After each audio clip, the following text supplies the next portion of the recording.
Mission Impossible: Dead Reckoning Part 1, ini film yang rilis di tahun 2023, disutradarai oleh Christopher McQuarrie, di mana kalau ngelihat dari track record-nya ya, dia dengan Tom Cruise ini udah sering kerja sama bareng. Sedangkan dari sisi cerita, untuk film ini tentang Ethan Hunt dan timnya, di mana mereka mencoba untuk mencari senjata berbahaya sebelum jatuh ke tangan yang salah. Kurang lebih seperti itu dari sisi plotnya ya. Dan kalau ngomongin franchise Mission Impossible, gue sendiri tuh mulai suka dari Ghost Protocol karena menurut gue dari lompatan dari Mission Impossible 3 ke 4 ini cukup berasa sih dari sisi kualitasnya ya. Dan dari sana juga udah mulai konsisten sampai sekarang. Dimana tuh kalau ngomongin franchise ini, masing-masing film itu punya scene yang bisa dibilang cukup memorable, mulai dari gedung tinggi di Dubai, terus Tom Cruise nempel di pesawat, sampai scene dengan helikopter gitu. Dan gue sendiri juga nunggu apalagi yang akan mereka lakukan untuk film ini. Karena dari apa yang udah gue lihat sebelumnya, itu kan ada stunt Tom Cruise dengan motornya ya, yang di atas gunung untuk film ini.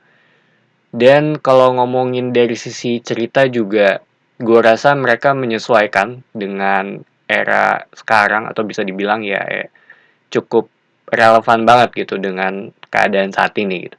Cuma yang gue suka ya ini ada di sisi eksekusi serta pembawaannya gitu. Dimana menurut gue ini tuh terhitung bagus, secara pacing enak untuk diikutin walaupun di bagian awal gue agak ngerasa terlalu banyak yang terjadi di saat yang bersamaan gitu. Dan gue juga cukup berasa sih tensionnya ya, dimana emang untuk villain di film kali ini bisa dibilang juga berbeda. Dia jatuhnya terhitung agak unik sih karena um, ya gue nggak bisa bilang lebih dalam ya supaya untuk menghindari spoiler.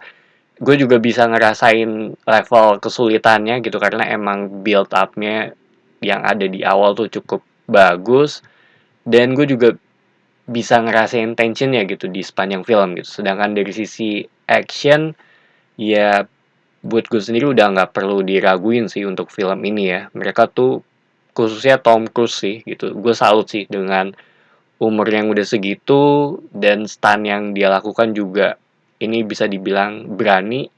Standarnya emang tinggi banget ya yang dia lakukan gitu, terutama untuk industri ini gitu.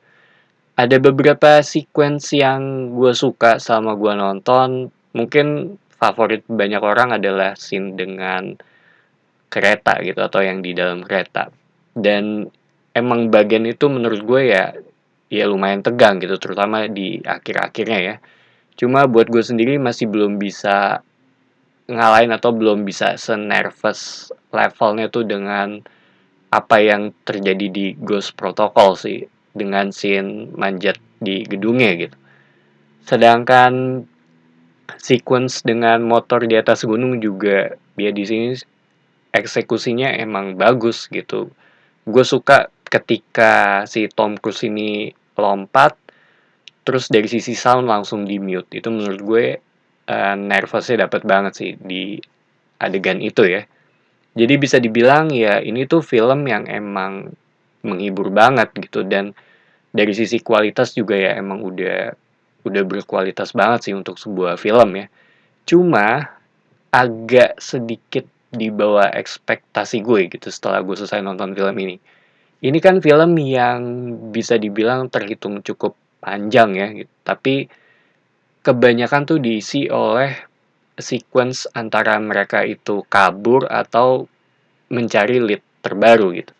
Mungkin buat gue sendiri, kayaknya tuh bagian awal antara Hailey Atwell dengan Tom Cruise, mungkin sekitar 1 jam di awal ya, kayaknya tuh bisa dibuat lebih padat lagi, karena emang cukup banyak kejar-mengejar juga di sana, walaupun gue sendiri ngerti sih, tujuannya ya untuk ngebangun karakter, ngebangun chemistry mereka berdua gitu, dan ngebangun ikatan dengan penonton juga gitu. Cuma buat gue jatuhnya agak sedikit terlalu panjang gitu, walaupun ya nggak ngebosenin sih. Dan selesai nonton juga gue jadi tahu apa itu singkatan dari IMF di sini ya, yaitu Impossible Mission Force. So, Mission Impossible Dead Reckoning Part 1 buat gue ini ya bisa dibilang ini film yang bagus, dari sisi cerita juga relevan dengan keadaan yang ada sekarang, masalahnya juga cukup besar, dari sisi action sih udah nggak perlu diraguin ya gitu, kalau ditanya rekomen apa enggak ya buat gue iya gitu, dan ini film yang sangat layak sih untuk ditonton di bioskop. Jadi itu aja opini gue mengenai film ini. Thank you for watching. It's me Patrick signing off.